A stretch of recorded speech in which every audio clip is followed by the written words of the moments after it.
It's time for a little comedy, a little content, and a lot of conversation. It's the Geno Jones Show, exclusively right here on YouTube. Now here's your host, Geno Jones.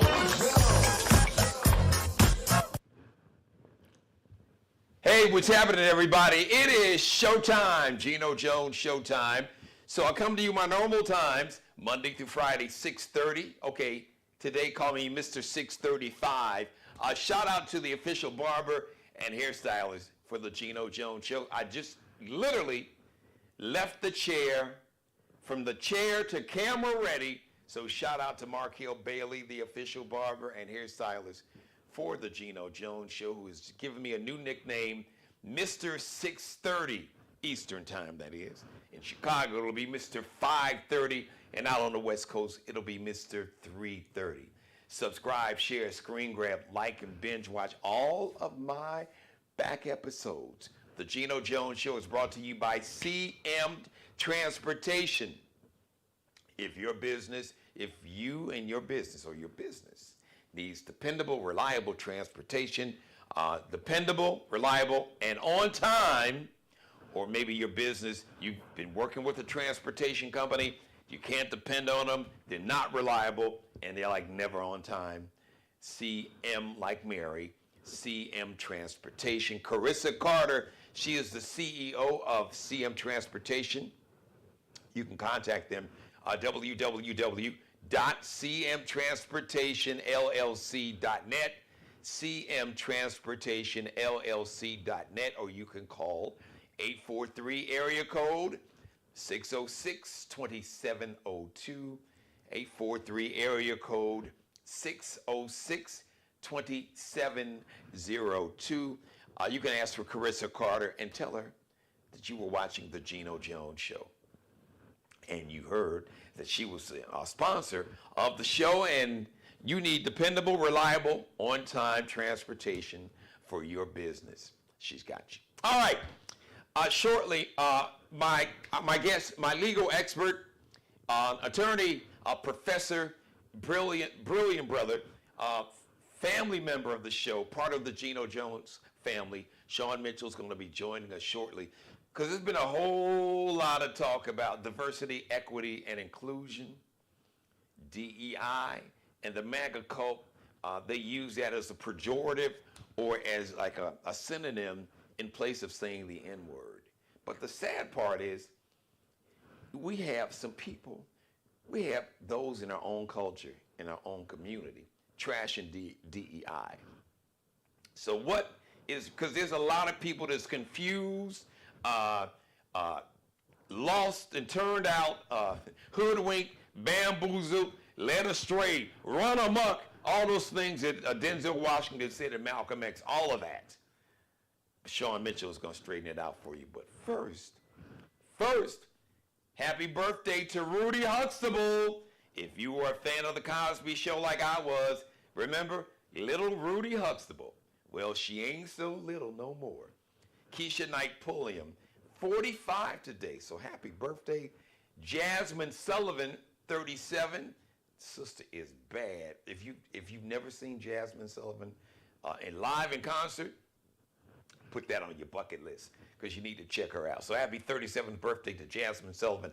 And Lil Nas X, the dude, the brother that did the country rap song Old Town Road. Lil Nas X, 35 today. So all of my Aries celebrating a birthday today, happy birthday. So really, I'm not really doing a monologue because I wanted to have more time for my guest. So like I said, as a matter of fact, I'm going to bring him on camera right now. He is part of the Geno Jones family, an attorney. He's based out of Chicago. He is also a professor at Chicago State University. There he is on camera, ladies and gentlemen, rocking his hat. Got to be looking professorial. Mr. Sean Mitchell. How are you doing, man? Mr. Jones. Well, first of all, your barber is definitely on point, and he's able to get you all taken care and camera ready. For those of us that are in education, they can relate. We usually can't afford to be camera ready. Oh, you camera ready, bro. You camera ready. So anyway, thank you for having me on. It's a pleasure, especially in the climate that we're going through, from threat of the rapture because of the sun passing in the moon passing in front of the sun um, on Monday, and here we are. I guess you saw that Trump commercial with his head passing in front of the sun. Have you Oh, no, seen I that missed ad that yet? one. Oh, you got to Google that I ad, gotta Google brother. that You one. got to go Google the ad, man. Well, the fact that we are all still here, so I guess that we weren't raptured. So I guess that's Well, a good thing. I just wanted to let a couple people know before the quote unquote rapture that if they were going up and they had bank accounts with 25K or above, could they sign that over to me before the beginning of the rapture? Yeah, I just wanted a little of that change. But anyway, I appreciate you having me on because there's a lot happening, especially with the election coming up. We're closing into 7 months away, a little less than 7 months now. We pretty much know who's going to be the president on candidates for president on each side. And once again, I know we keep saying this is one of the most important elections of our lifetime. And as far as I can remember, and I can vaguely remember Nixon, I was a little kid, but I remember them saying the same thing. So each time the stakes seem to go up, and it's important that people like yourself, Geno, are out here educating the audience to keep them abreast on what's going on, what's important to them, and try to avoid the shiny little objects that they try to put out and focus in on the kernels of truth, which I'm glad we're able to talk about. And let me just say this: as bad as Nixon was, we've heard and read about and seen on television, Nixon wasn't this dude. This is Nixon, like without the education, on steroids and human growth hormone. Well, I'm not a fan of the Nixon presidency, but there's usually something you can find productive out of most presidencies. Nixon did open up economic relations with China. Nixon, for all his faults, was a statesman. I mean, we don't have to necessarily agree with him, but this individual, because I don't even like to address that individual by his name, number 45, is not a statesman. He's not an intellectual. Even Nixon had some intellectual girth, because his argument that the president was above the law was kind of rooted in his legal philosophy when it came to the Constitution and the relationship between the executive branch and the rest of the government. And I'm not defending his stances. I'm simply saying that Nixon and his lawyers were rooting their perspectives in their interpretation of the Constitution, which is obviously incorrect. 45 is operating from straight gangland, mob style, RICO Act movements. Fascist dictatorship. They're not rooted in law at all. American law in particular, and our history of jurisprudence in this country. And so, it's interesting to watch as this has went on now for almost 10 years of Donald Trump being in the front of political discussion, but not offering anything of value to the discussion, which brings me to one of the first reasons you wanted me on the show, was to talk about the 2025 project. And I'm sure you've discussed it a little bit with your audience. A lot. I done damn near read the whole thing, almost 1,000 pages, chapter and verse, talking about it, because I've been talking about it for 7, 8, 9 months now. Right. And this is important because this is Donald Trump and Stephen Miller, and probably to some extent, Steve Bannon. I was going to call him sloppy. Because he doesn't shave and he looks like he has body odor. So they've been putting this plan together to deconstruct the administrative state. I know that sounds like complicated language, but it's not. It's basically saying that they don't want government involved in anything, and they're going to snuff it out in a bathtub. You basically would turn the United States into Somalia. If you're not familiar with Somalia's government, it's this government that doesn't exist. It's just warring factions, and there's no structure to law. As painful as it is to pay taxes, the IRS is important for a whole lot of reasons. We may not like the educational system, but it's one of the best in the world, and it could be much better if we work together to fix and upgrade the educational system. So getting rid of the Department of Education should be a no-go for anybody, whether you have children or you plan on getting a higher education. The Department of Energy, which they want to snuff out in the bathtub, controls not only the nuclear weapons, but it controls how we power our country and collaborate around the planet.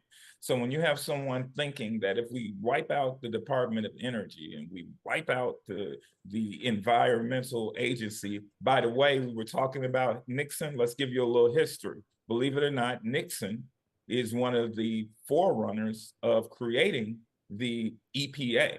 Now, you may ask, why would a Republican back in the 70s create the EPA? I'll tell you why. Those of us that are from the Midwest, particularly my family and cousins that live east of Detroit in the Great Lakes region, and Detroit at one point during this time and in our country's industrial age was one of the most productive and industrial cities in the world. And not only that, it was a place where Black people were quite prosperous up until Reaganomics of the 80s that destroyed that. But back to Nixon. There was so much toxic dumping of chemicals and petrochemicals into Lake Erie and the Great Lake region that in the 70s, Lake Erie caught on fire. Literally. Now, and so this is one of those things where, along with the cancerous products that have been produced during and post World War II, how we dealt with chemicals, the poisoning of water.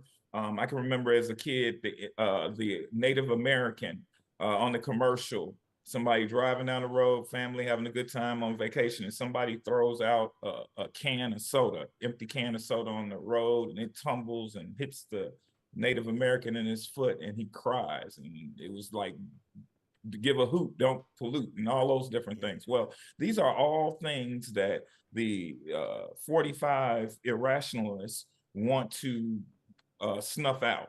And while government is not perfect, and it definitely needs work and tweaking, and it has to evolve, we should be actively, as citizens of the United States, involved in that. And we should always look at any individual or group of individuals or mafia families, such as the 45 insurrectionists wanting to take over the government that they despise. We should never, ever want them in charge of the government. We're still paying for Trump's malfeasance in the government with the Postal Service, how poor our Postal Service is. And when at one point it was really a well-managed and efficient organization, and just incompetence at the top can create these things. So well, he appointed a postmaster general that basically sabotaged the post office. Right. And intentionally slowed the mail down and removed mailboxes. But I want to segue, Sean, because I want to give you plenty of time, and I want the audience to really to get this as my grandfather and the late radio legend, icon, Hall of Famer Joe Madison. And I think your grandfather, family member, said the same thing. I guess it was a term that came from the South back in the day. Put it where the goats can get it there, Jeannie. Yeah. And I haven't had a chance to say this publicly, but rest in peace to Joe Madison. He, when I made the transition from being a hip hop DJ over into talk radio, Joe Madison, my frat brother, was a mentor. And the funny thing about it, 30 years prior, we were on the opposite sides of an issue about hip hop, where he was siding with C. Dolores Tucker, and I was one of the hip hop activists and young people programmers on the radio that were saying, hey, this isn't the way to go about it. But we can always learn from our elders. We don't have to always agree with everything they said, and bless Joe Madison, because he taught me a lot, and I consider him a mentor. He was a good brother. Let's talk Joe, about DEI. Joe would Sean. love this though, to give it where the goats can get it. The best thing I can say is what he would say. What are you in the audience going to do about this? And I love it. Or to paraphrase a line, I've used this a lot on the show. There's a famous scene in the movie Untouchables with Kevin Costner and the late Sean Connery about Elliot, this federal agent, Elliot Ness, that took down Al Capone. But they never arrested Al Capone for all the murder and the bootlegging and the prostitution. They got him on tax evasion. But the character, Elliot Ness, Kevin Costner, was frustrated, and Sean Connery was like one of the few cops back in the day in Chicago that wasn't crooked. Mm-hmm. And so Elliot Ness, the character, was frustrated, and Sean Connery's character looked at Elliot Ness and said, "What are you prepared to do about it?" Mm-hmm. What are you prepared to do about it? Now, let's segue. Sean will help you, let you know what you can do about this, because there's been so much talk about DEI, which is diversity, equity, and inclusion. Now, we know the MAGA cult members use words like DEI or alphabets or CRT. Basically, it's just a way for them to say the N-word. But the tragic part is that there are even people in our own culture and community that's attacked DEI, said things like DEI is mostly garbage. So I'm gonna give you the floor, because from a legal standpoint, and you'll kind of give us the historical background, what DEI exactly, what it's all about and its purpose. And people get confused, just like affirmative action, who, speaking of Nixon, if I'm correct, Sean, I think it was the Nixon administration that implemented affirmative action. People think programs like affirmative action and DEI benefit like black folks only. Actually, and you will explain this better than me, they actually benefit women, primarily white women, more so than they do black men or women. But I'm gonna let you take the floor and just the truth. Let everybody know exactly what DEI is all about. Actually, let's start here. Yes, Nixon's administration kind of gets the groundwork and the legal structure up and running on affirmative action. But actually, affirmative action goes back a little further than that. It kind of starts with the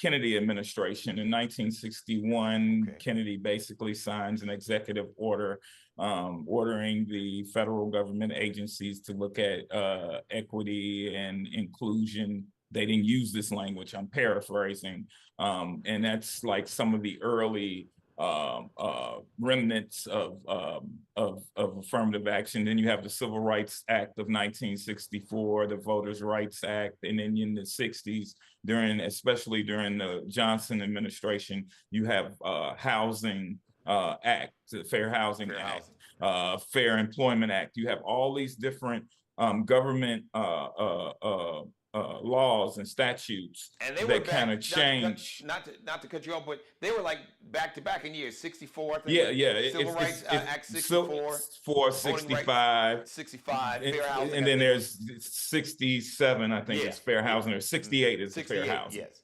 Yeah. So, and then in between there's a bunch of other orders and things that move us to kind of the structure that we had up until recently with the Supreme Court, with what they did. Now, shout out to Roland Martin. He's also a frat brother, but I was checking out something he was talking about.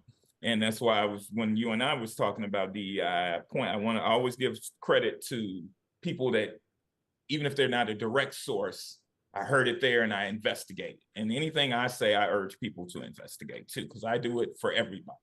But he brought up a real good point with all these individuals like Candace and couple other buffoonery Negroes out here. Affirmative action is like the broader coverage of this, which, as you said earlier, when you pull the statistics, who's benefited the most from these laws and rules? White women, and then Black women, and then Hispanic women, and then minority men of color, excluding Black men. See, all affirmative action did was make you take down the sign that says no Blacks apply here, or no Blacks apply for the housing here. That didn't do anything to get me the interview or boost my qualifications. Like I tell people all the time, I'm taking the same bar test that white, Black, handicapped, handicapable, LGBTQIA, white, purple. If an alien come down and go to law school, they're probably in Illinois and he got the money, they're gonna let him sit down and take the test. And so it's never given me any kind of leg up. In fact, affirmative action from a lot of Black men, I'm speaking Black men in particular, I'm not talking about Black women, I'm not talking about Black people of color, look at it like we're slotted even further back. So everything I've gotten has just been off, it's against the law for you to prohibit me from applying to it, and I've qualified and earned it. My law degree is printed with the same ink as somebody that got a law degree at Harvard. And so I look at it as affirmative action did those things. Is it still necessary? Yes, because we have institutional racism, and people, including myself, including everybody in the sound of my ear, have some biases. And if you want to be a better human, you work through your biases and try to become a better person. Now to the DEI, because I don't want to get too professorial, but with the DEI, that's basically an evolution to corporate and other private organizations and organizations making the recognition that we're all better with diversity of people, cultures, and thought. It does not mean that just because you're diverse but don't meet the qualifications for something, you're going to get the position. That used to be the argument for affirmative action. So what do those on the right and those who want to live in a world of white supremacy do? They keep code switching the language. It moves from diversity and inclusion does not only include people of color, women, LGBTQIA, it includes some of you religious fanatics, right-wing Christians, to make sure you're not being excluded from the conversation. It includes atheists. It includes people with disabilities. It includes foreign immigrants. It's always interesting to work in an environment where you get to work with someone who is from India and you get to learn about just their culture and their diversity, you know, and learn about Diwali, which is very similar to our Christmas, which is celebrated in close proximity, some of the same traditions that we have, or to learn about someone's Muslim holiday or Islamic holidays, like or learn about Ramadan and learn about different Middle Eastern foods, or now how Juneteenth is in the mainstream of the society.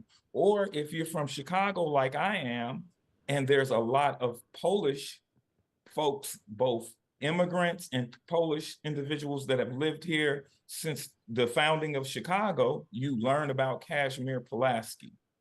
Or if you grew up around Mexicans in Illinois or wherever you're from, you learn that Cinco de Mayo is not a real holiday.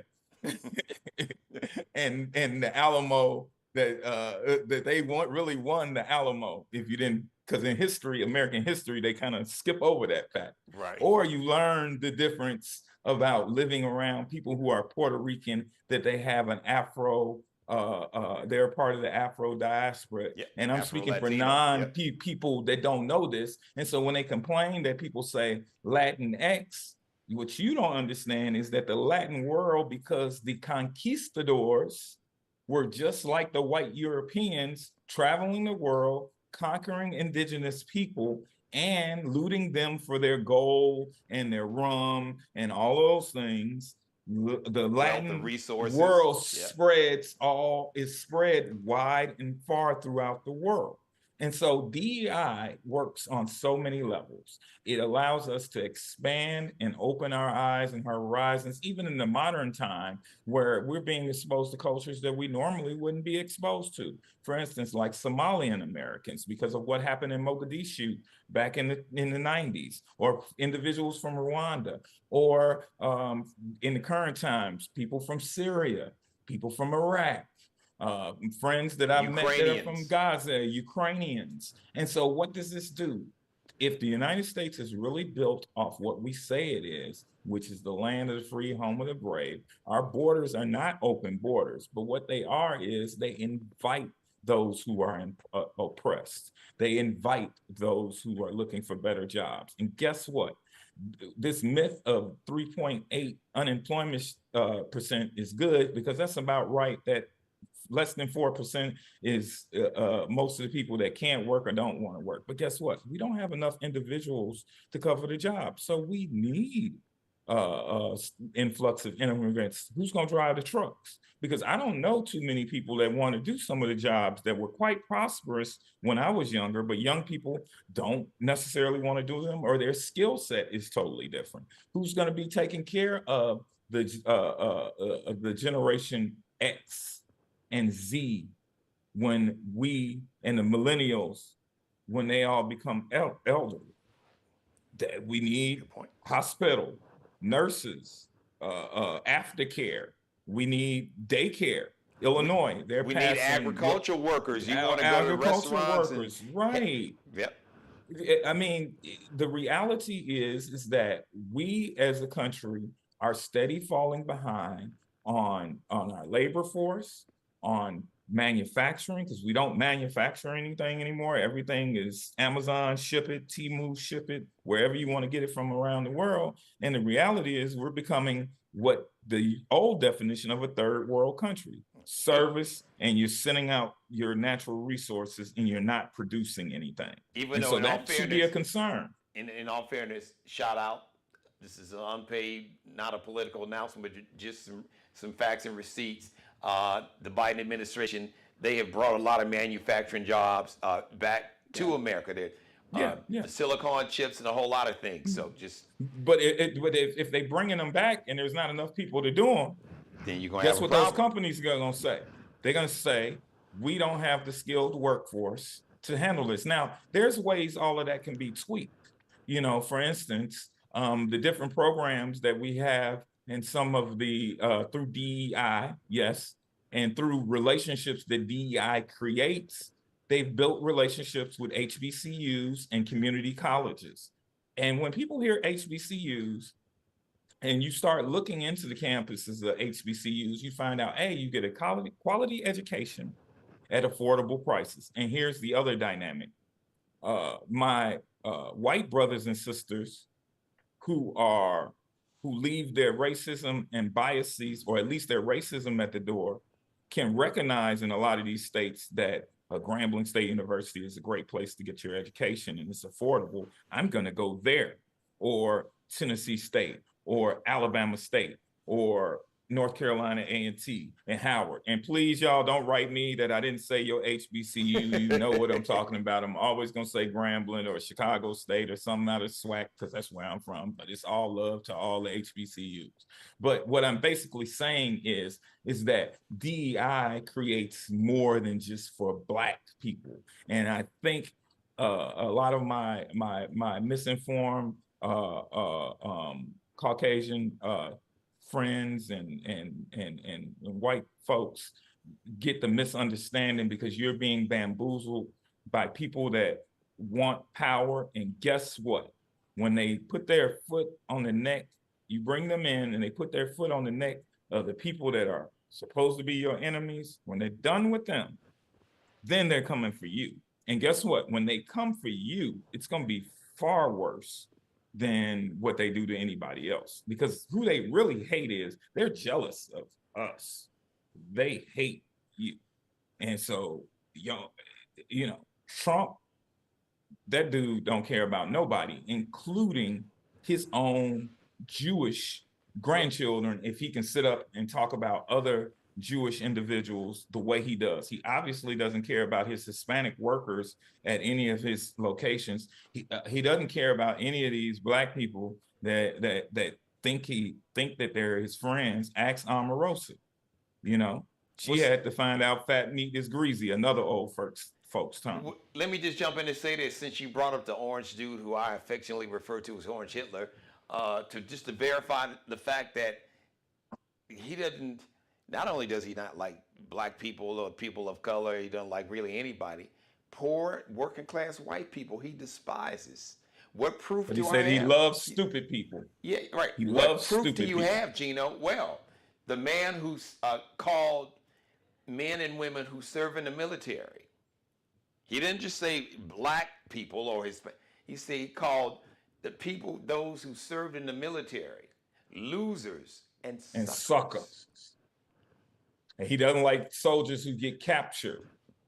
Okay. You know, I mean, the list goes on. So for me, I don't even talk about that no more, because it's like, you've heard, people that support him have heard that. And so what I think and what I believe is that if you support him, you believe that he's speaking for you. And so the way I see it is that you're with him because there's no rational reason. If you have a woman or a mom or a daughter or someone female in your life that you care about, do you want somebody like him groping them or you know, saying that when you're a star, you can just grab it? Isn't that what Puffy and all of these cats are in trouble about? Grabbing it? Why is he an exception to the rule? Why is it that he doesn't have to pay, you know, he doesn't feel he has to pay damages for defrauding individuals? Or shall I say this, or bragging that he is the one that got rid of Roe versus Wade. That was the law of the land that basically said that a woman had a right to decide what to do with her body, and if she did not want to go through with a pregnancy, she didn't have to. So now the government, the state, in many of these, all the southern states that basically were part of the Confederacy, including South Carolina, where I'm standing, you have 6-week abortion bans, or even worse. So half of the population. Arizona today, as prior to your show, just passed the law saying that it's a complete ban. Even after their Republican governor passed a bill that I don't necessarily agree with, but they had it at 15 weeks. Now, what state was this? This is Arizona. Oh, it is Arizona. Okay, right. Yeah. Because didn't they pull some draconian old ass law from 1864, and anybody anybody performing abortions in the state of Arizona face up to 3 to 5 years in prison plus fines. But here's what's really interesting. Even individuals who are maybe concerned about tax policy or something that's usually a strong conservative issue, when it comes to abortion, they're kind of moving away from politicians that support abortion bans, because everybody is probably, or at least in the circle of having someone, a woman that they love in their life, a grandparent, a parent, a mom, a sister, or a wife, or a coworker that woman has experienced some kind of health atrocity. The rates of cancer with women, Black women in particular, is very high.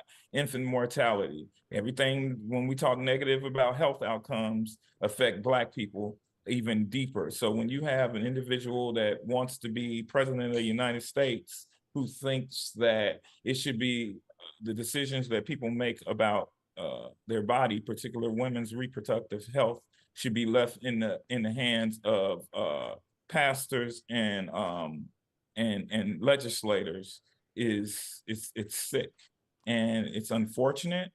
But I'm hoping that this again is another issue that galvanizes people who want to stop fascism, who want to stop an individual that doesn't care about anybody but himself and his few little cronies. And the purpose of the legislation is to cause pain, not to help anybody. Yes. I think no matter what you believe, and I'm gonna say this before I leave, I was talking to someone today as I took my dog for a walk and passed the barbershop that I know some individuals, and they stopped me to talk. And they brought up, hey, what do you think about sovereign citizen? And I said simply, well, you know, people may want to choose that. I said, but I tend to take this angle. My family and ancestors were brought here in chains. In the Constitution, it says I'm 3/5 of a human being, even though that's been overturned. I said, my goal is to get my piece of this for my ancestors so that they'll know that everything they went through, from not killing some racist slave master to allow our DNA chain to continue, because that could have very well happened. Because if it's in me to not be oppressed, imagine what it was in them. I ain't been in chains or beat. They were being beat. So that comes from way back. And so why abdicate my birthright to some idea that if I let go of this citizenship, it absolves me from the laws? Well, first of all, no, it doesn't. Second of all, what's going to happen is you find yourself overseas and you don't have a sovereign country. What does that mean? A government entity that protects your rights. See, when you're not a sovereign citizen, you don't really have any rights. And don't think that this little game that people play, especially rich white people, because they can afford to pay, because guess what gives them sovereignty? Money. If you a broke ass ninja running around here working at McDonald's talking about I'm gonna be a sovereign citizen, guess what? Your ass gonna wind up in debtor's prison the second you owe somebody for a cheeseburger, because you owe a debt, a UCC debt, and they're gonna collect your ass. You're gonna get in some kind of legal trouble and find your ass locked up. So you standing there saying sovereign citizen. I was watching crime cams. If you want to watch court cam, watch this. They show a sovereign citizen at least once a week now, because apparently post-COVID, this is the new thing to become a sovereign citizen. Hey, please don't do that on your own. Consult an attorney. I don't necessarily agree with it, because my sovereign citizenry is my AR-15 and my 9mm. And that's how I'm gonna protect my citizenship. But if you choose to give up the protections that you have for good or bad in this country to be a sovereign citizen and leave yourself prey to the laws and devices of international law, good luck to you. And Sean, if you don't mind, just kind of recap, just break it down, you know, if we go in a barbershop and somebody say, what does sovereign citizen mean? It is basically sovereign citizen is basically you renouncing your citizenship in the United States. Now, what does that mean? And what does that look like? Is it, do you go to a court? What is that? Yeah, what you have to, it's a court, it's a court process. Basically, you're abdicating or renouncing your United States citizen. Sovereign citizens believe that courts have no jurisdictions over people that use certain procedures, such as writing specific phrases on bills that they do not want to pay, saying, I don't want to pay my taxes because the IRS does not have any govern over me, which is wrong. The reason why it does is the IRS code, I think it's 61, says all income is money is income. In other words, the IRS comes in to anytime you get paid for your benefit. It does not have to be cash. It can be services, cash, food, housing. Anytime you get something from someone that's tangible and even intangible that is of value and for your benefit, the IRS is involved. Why? Because in the United States, we have commerce. The UCC governs all types of transactions, from services, that's in the UCC, or when you give up security when you buy your house, a loan. Although mortgages are a little separate from that, that's more of a contract law. But in general, like when you finance that new television, that's a secure transaction that falls under UCC for the sale of goods. If you own Geno, all that studio equipment you own and everything, those are equipment under the tax codes for the purposes of you doing your business. So when it comes tax time, you can make a deduction. See, these things all operate by law. And so when an individual says, well, I'm a sovereign citizen, I'm not susceptible to United States laws. Yes, you are. Because even when Russians do business in the United States, they're susceptible. Why? Because you've consented, once you enter into the stream of commerce and you say, I'm going to do business here, you've consented to that. You've given up you've given the United States jurisdiction over you in the proper venue and the proper court. Okay? It may not be, maybe here in Chicago is the right court for your issue, but maybe it's New York. And if they have jurisdiction over you, your ass will be hauled in. If they have extradition with any country you're in, you will be hauled in. If Interpol can cover it, even in countries they don't have extradition, your ass will be hauled in. If you commit a tort or damage or cause injury to someone that's a United States citizen, they can sue you, and that sovereignty don't mean shit. So basically, don't do it unless you talk to an attorney, and make sure that when you do it, this is really what you want to do. Because I have advice for you. When you're a sovereign citizen, you don't have a passport. I don't know how you're going to get in and out of the country without a passport. Because ain't no other country going to let you in if you don't have a passport. Yes. And the United States ain't going to stamp your shit to go anywhere unless they expelling you. So if you're going to become a sovereign citizen, leave here, go to another country, then tell us that you're a sovereign citizen. Because you're fucking up if you do, you're messing up if you're doing it from here. That's just my little barbershop comment that I heard. And you can also email me your stupid barbershop law questions. You can send them to Geno, and I'll investigate them. But I thought that was one that I heard today that I was like, okay, brother, don't do that. Because he just saw, I'm not going to pay taxes or anything anymore. And I was like, yeah, you're going to go to jail. Yeah, how did that work out for it? Wesley Snipes, Ronald Isley, a whole bunch of folks. Red Fox. How did that work out for Al Capone? He got syphilis sitting in jail. Out of all the murders, everything, all the crime that the probably the most notorious mobster in the history of America. We might be getting ready to ask Puffy, how did that work out for him? We might be getting ready to ask Puffy the same thing. He ain't doing no sovereign citizenry, but when you get federal agencies digging into your finances and they bring the IRS in, and you have to explain, you purchased this gun under your business for security purposes. Where is this now? Or you transferred this amount of money to someone in cash. Why? Where's the 1099? You know, where's all this information? Even ask some of these people that got the lied and said they owned the business and got the PPE loans. Guess what? They looking for them right now. Some of them, you know, you saw them all on Facebook. Don't ask me how you can get this cash right now. You don't see them on Facebook no more because they don't let you use Facebook in federal penitentiary.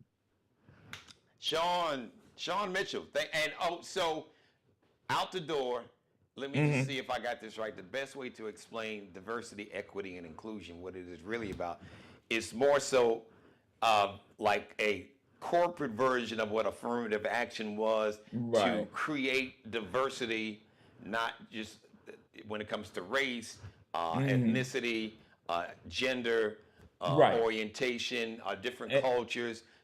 I think it's important to add this part. Workplace to get the best and brightest from every culture, from every different race and ethnicity. Is that a pretty? That's a real wrap up, and don't forget, people get upset about the diversity and inclusion sexual harassment, the different videos that most employers show you on a regular basis. But what I want everybody to understand is these cut two ways. A, you as an employee want to know the procedures, because guess what? I talk to, as working in employment law, I talk to people all the time that think they were being harassed or a racist act committed towards them, and either it wasn't or it was gray, or they didn't collect enough proof and it's hard to prove. Same thing with sexual harassment, same thing with ageism, same thing with all these different things. So guess what? When you have these people saying they don't want to talk about DEI and they stick all the videos, they're talking about the whole collective of how you're supposed to be treated and your rights in the workplace, and how when something happens, you should be able to get readdressed to the injuries you've occurred. And so what people don't understand is all the language is coded. When they're saying DEI, they're not only talking about affirmative action, which is basically inapplicable now, right now, but they're talking about diversity, inclusion. They're talking about employer rights. They're talking about your ability to be a whistleblower. They're talking about all these different things. They're just couching it under the most inflammatory thing, which in this country is usually race or LGBTQIA and transgender, and then religion. And they can't really bring up the religion part because they're talking about work. So they talk about those two things that make people just go, oh, I'm so sick of it, because everybody feels like they're being oppressed at work. When work is a choice, you choose wisely, work can be fun. I wake up pretty much every day happy to go to work, because I'm doing what I enjoy to do. And if you make choices, I'm not making a judgment. I'm simply saying your goal in life should be able to find what as people in religious circles, and I used to say, find your gifts of the fruits of the spirit. Or if you're not religious, find what you're passionate about doing and get trained in it and go out and do it. That's why I've been on the radio. That's why I've been an attorney. That's why I'm doing everything I've ever wanted to do. And even when I didn't have the education, I went out and got the education so I could do what I want to do. And that's it. And class is now over. The session is now over. Thank you to Professor Sean Mitchell, our legal expert here on the Geno Jones Show. I know we'll see you real soon, but thank you for breaking down that, because there's a lot of, like I said, a lot of misinformation and just people talking about DEI and don't know what the hell they're talking about. So now. And I know I broke all the radio formality rules, but sometimes when I'm just talking, and then today was a rough day, so I had to have my No, you listen. Can I get a sponsor for the scotch that I drink? I don't drink scotch, but if they're more than welcome to be a sponsor on the show. Absolutely. Uncle Nearest, if you're listening, the Black Distillery, we'd love a sponsorship. Yes. We could do Geno's After Dark with Uncle Nearest and bring stars and movie makers to the couch. Or just come on and tell your story, because we always promote Black-owned businesses, so we'd love to tell your story. It's an inspirational story of a successful business. Somebody could look at your story and be inspired. So, Sean Mitchell, thank you, brother. I appreciate you. I know it's been a busy day for you. I'm gonna let you kind of unwind, get back to your beverage there. Yes. Kind of unwind. Thank you. Love you guys in Charleston, around the country, Detroit too. See y'all later. We'll talk to you soon. That's my man, Sean Mitchell. So now you got an understanding about what DEI what it really is all about, what it's not. Thank you for letting me be a part of your life. As always, God bless each and every one of you and especially you most of all. God, thank you for letting me do the Geno Jones Show. Live Monday through Friday, 6:30 p.m. Eastern, 5:30 in Chicago, 3:30 p.m. on the West Coast. The Geno Jones Show is brought to you by CM, like Mary, CM Transportation. If your business needs dependable, reliable, on-time transportation, a dependable and reliable on-time transportation company, or if it just needs dependable, reliable, on-time transportation, your business doesn't have it, you need it, you can get it.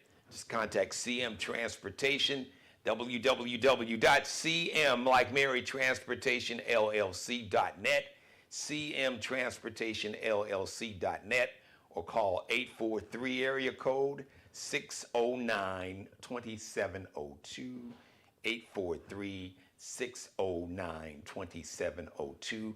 Carissa Carter. Shout out to Carissa Carter, the CEO of CM Transportation. Call him, give him a call, or look him up online, and then tell him that you were watching the Geno Jones Show. And you need a dependable, reliable, on-time transportation company. They got you covered. Of course, the official barber and hairstylist of the Geno Jones Show, Markel Bailey, straight out of the chair to the camera, AKA my new nickname. All right, Kel. So he calls me Mr. 630. Markel Bailey, you can check him out, the CEO of Designer Cuts.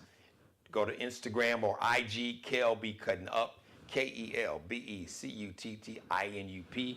Allie Jones, the official wardrobe consultant and stylist for the Geno Jones Show. You can check her and her collection out on IG, on Instagram, LX.NCL_, that little dash at the end at the bottom. LX.NCL_. The next live edition of the Geno Jones Show is going to be Wednesday, 6:30 p.m. Don't forget Thursday. This Thursday, my guest got a brand new single called Mr. Sugar Dad, something like that. Melvin Riley, former lead singer of Ready for the World, is going to be my guest talking about his brand new video. It's hot.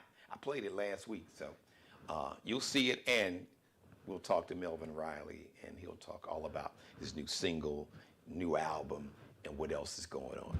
Thank you for watching, everybody.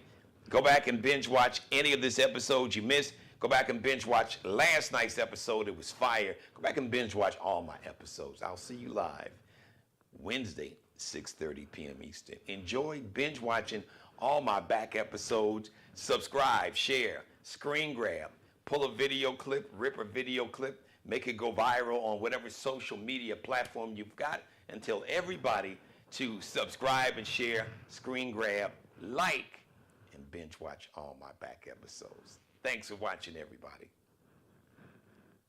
Subscribe and tune in to the next episode of The Geno Jones Show, exclusively right here on YouTube.